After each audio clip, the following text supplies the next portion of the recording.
A new lawsuit alleges that Uber didn't do enough to warn women about fake Uber drivers in LA.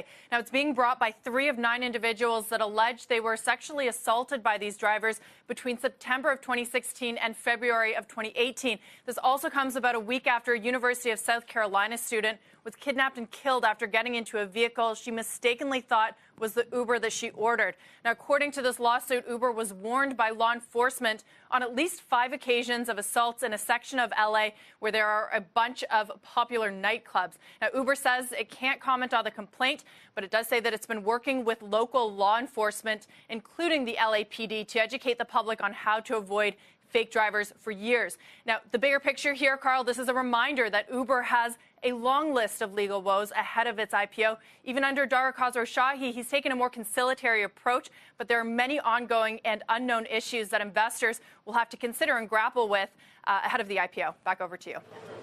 Feels like it's going to embolden those who argue that the best case for these ride-sharing companies, Deirdre, involves autonomous, because whether it's drivers' salaries or safety regarding drivers, that's a big liability in the shorter term. And a lot of uncertainties there, right? That's still not an open shut case that we're ever going to get there. It's ever going to be perfect. And if that's what you're resting your case for eventual profitability on, it's a big one. It's a big if. Deirdre, this breaks my heart to hear stories like this. It's really, really bothersome. I know Uber's been, installing much tighter security measures for its own drivers and the processes they go through to get behind the wheel and pick up passengers. But in terms of what they could do in terms of outreach or education, where fake drivers are concerned, what is possible? So Uber has said that they have been taking measures to educate people on how to identify fake drivers.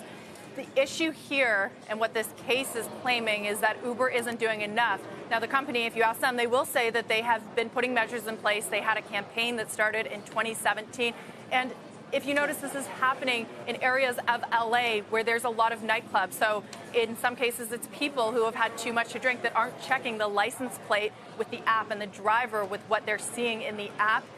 But this is a huge issue for the company, and not just Uber alone, too, Lyft as well. Uber just happens to be spread out a lot more globally.